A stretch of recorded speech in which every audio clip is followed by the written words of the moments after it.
She didn't carry a weapon, yet the German military called her one of their greatest threats. In the middle of World War I, when Europe was collapsing into blood and fire, one woman walked straight into the shadows of military occupation. She wasn't a spy. She wasn't a soldier. She carried no weapon. She carried bandages, medicines, and secrets. Her name was Edith Cavell, a British nurse stationed in German-occupied Brussels. And in 1915, her name began circulating through German counterintelligence files. For all the wrong reasons. The German army controlled every street, every hospital, every whisper. Anyone aiding Allied soldiers faced a death penalty. Cavell knew this, but she had already chosen her side, that at the Birkendale Medical Institute. She quietly treated wounded Allied troops who'd been cut off behind German lines. But treatment wasn't enough. Soldiers began disappearing from Brussels, slipping into the underground escape pipeline headed toward the Dutch border, a network the Germans suspected, but couldn't see. Not yet.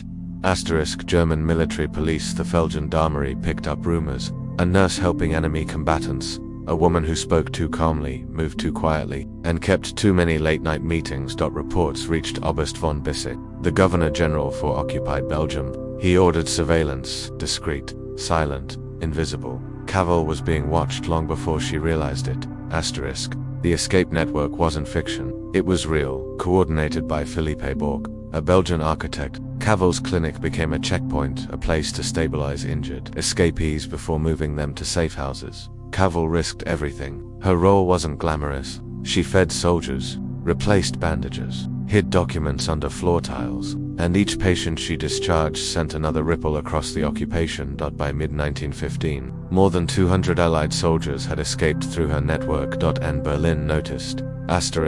German intelligence infiltrated Belgium's civilian population. An informant whose identity remains contested in historical records passed a tip to the secret police. A British nurse was the key to the entire operation. The Germans increased surveillance. They monitored movement around the clinic. They tracked visitors. They followed money. On August 5, 1915, the trap finally sprung. Cavell was arrested. She was taken to St. Gilles prison, interrogated by German officers trained to break resistance without leaving marks. But Cavell didn't resist. She confessed openly. She told them she helped Allied soldiers escape because it was her moral duty as a nurse. And she said something else, something that made the German officers realized the scale of what she had done. She admitted she had helped every escapee who requested it. Meant she knowingly aided soldiers who could return to the battlefield under German military law. During wartime, that was a capital offense. The case exploded beyond the prison walls. Germany worried that executing a woman, a nurse, would damage their international image. Britain feared they'd lose a symbol of humanitarian neutrality. America, still neutral in the war, sent diplomats to intervene. Behind closed doors, Berlin debated, was she a spy? No. Was she a threat? Yes. The facts were undeniable.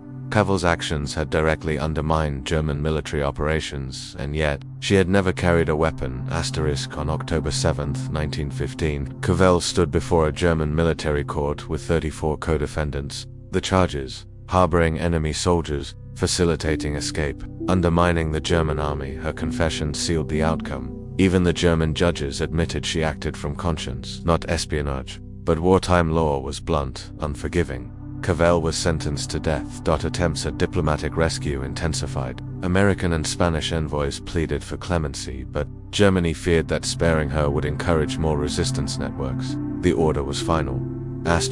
On the night before her execution, Cavell met chaplain Sterling Gahan.com/steady, accepting her fate. She said the words that would echo through history: "Patriotism is not enough. I must have no hatred or bitterness toward anyone." Not a political message, not propaganda. A simple statement of humanity in the middle of total war. At dawn on October 12, 1915, Edith Cavell was taken to the National Rifle Range at Cherbourg. She faced a firing squad of German soldiers, men who looked conflicted, uneasy. The order was given: a single shot, then another, then silence.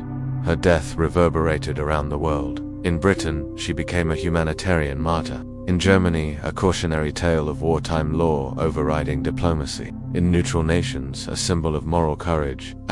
Germany underestimated the global reaction. Her execution became a public relations disaster. fueling Allied resolve and shifting neutral opinion against the German occupation. But the truth remains, Cavell wasn't a spy. She wasn't a traitor. She was a nurse caught between the machinery of war and the demands of conscience.